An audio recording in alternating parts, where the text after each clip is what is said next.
I was Ant-Man for a second.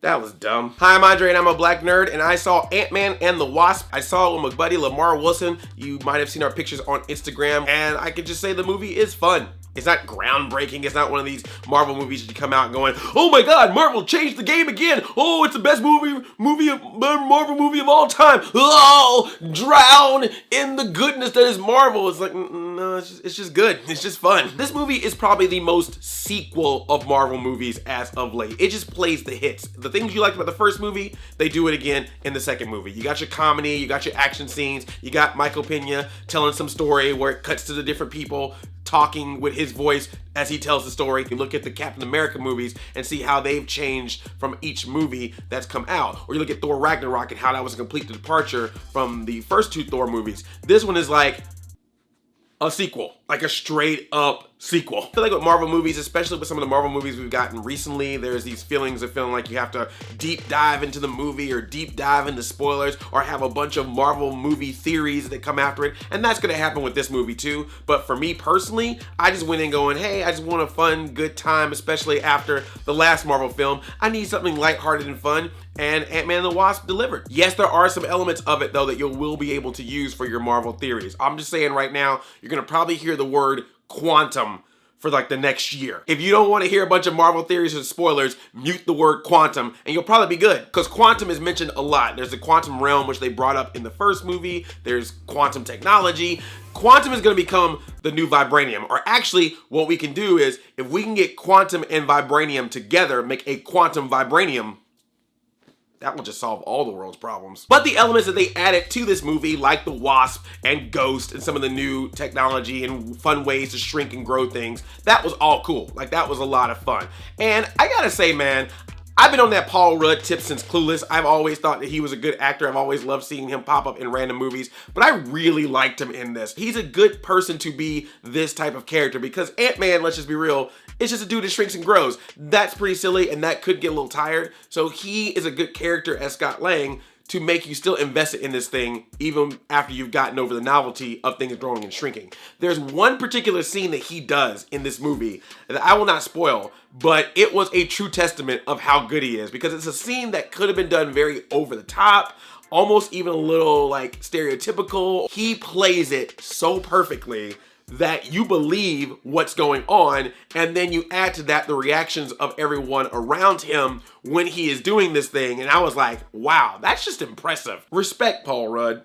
Respect. Evangeline Lilly, another person, I've been on that tip since Lost. I may even call the party line once or twice to see if she pick up the phone. But I liked her in the Wasp in this. I love the way that she flies around, shrinks, grows, is able to shoot these things out to zap people or can shoot things out to make other things shrink and grow.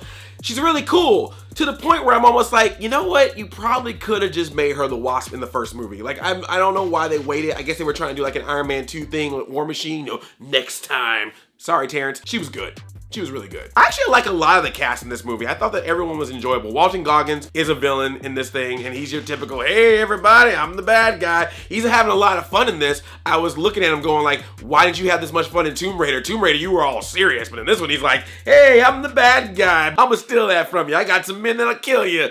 No big deal. I'm just the bad guy. Man, Hannah John-Kamen, I am like, yeah, like her character is cool. I like Ghost. I like the whole like walking through walls thing, but I'm just saying, usually when someone's a villain and they have a mask, I'm usually like, why you gotta keep taking off that mask? Like, why does Spider-Man or Iron Man or whatever, why do you gotta keep taking the mask off? Put the mask back on. With her, every time I was like, nah, take that mask off.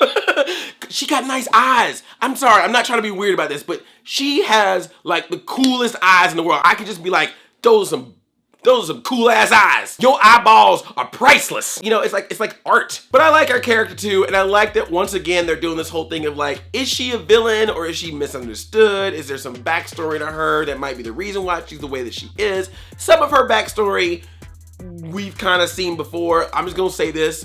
Remember that Hank Pym used to work at S.H.I.E.L.D., but, you know, it was interesting again to see that it's another villain in the Marvel Cinematic Universe that's not just I'm a bad guy. That's what Walton Goggins is for. That's what he's there for.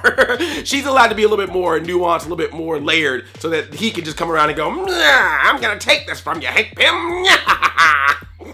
Why did I turn him into Wario? Laurence Fishburne is in this movie and he is strutting hard in this movie. Like, you can tell that he is so happy to be in a Marvel movie. I'm not trying to throw shade at DC at all. I liked him as Perry White, but every time he's in the scene, he's like, hey, I'm Bill Foster. I worked on Goliath. I teach this class. I used to be on Hank Pym. Hey, look at me, everybody. The guy from Blackish is now in a Marvel film. Them Disney checks are coming in. And speaking of going from DC to Marvel, Catwoman is in this movie, Michelle Pfeiffer, and okay, I know there's a lot of fake technology in this movie, but seriously, Marvel, Disney, what is this real technology that y'all are using to make young versions of people? It is driving me wild. If you've seen some of the Marvel movies lately, you see they keep doing these flashbacks where they're able to make younger versions of their actors. But man, there's this scene with Michael Douglas and Michelle Pfeiffer. It's a flashback and it's a younger version, and I'm just like, young Michelle Pfeiffer, what up? How did you do this? And then young Michael Douglas comes out and you're just like, there's some voodoo ghost magic here. I don't want any part of this. This is the Detroit Become Human. We are going to get replaced. And then Randall Park, man, don't sleep on this dude, man. Like, this guy is funny. He is talented. Every time I've seen him pop into something, even if he has a small part, he has made me laugh. I think he's supposed to be in Aquaman as well, I think. Am I right about that? Like, I think he's playing a character. How are these people able to jump franchises now? Did someone open a door? Did a back door open in the Marvel building? And DC got a van outside, like, come on. But then Laurence Fishburne apparently got out of that van and was like, see ya! Hey everybody! Cowboy Curtis is ready to do a Marvel movie! That is not how Laurence Fishburne talks, by the way. That is the worst Laurence Fishburne impression. The action scenes are fun. They're good. All of them are in the trailer, but they are fun action scenes once you see them in context with the actual film. So I did enjoy that. They just keep finding fun ways to shrink and grow things. You're gonna have to suspend your disbelief a little bit when it starts being less the people and more like cars and buildings and stuff. But we're already talking about a movie where things are shrinking and growing. So I think your disbeliefs can be suspended. So yeah, it is definitely a sequel in its purest form. And I think that some people are probably not even gonna like it because they've been on this Marvel high, and this is kind of more like a Marvel light. You got the high quality steakhouse version of Marvel, and this is like the family restaurant of Marvel. This is like an Applebee's or TGI Fridays of Marvel, a Bennigan's, if that's still a thing. But it's still entertaining, it's still fun, and I would say that if you already are caught up on the summer movies and you want to catch one more, this is a fine one to go to. I just don't want to come in here and being like, oh my god, just because it was Marvel, it's amazing. It's like, no, you know, sometimes Marvel can just be like, hey, here's a flick. And you can be like, okay, cool, thanks for the flick. I needed something to do this weekend. Pretty sure anything that they revealed in this movie that's going to be important for future movies, they will probably explain again in future movies. The only hardcore connections to the MCU with this movie is the quantum realm stuff and an after credit scene, which you know a Marvel movie always has. I will not say what happens in the after credit scene, but take some guesses. You'll probably figure it out. Let me know if you're gonna go see Ant-Man and the Wasp or what you thought about it below in the comments. And if you like what I do here, please subscribe to my channel, watch my videos, support me if you choose to do so. And you can also find me on other social media places, so check those out as well. I love you like a play cousin. I'm Audi 5000.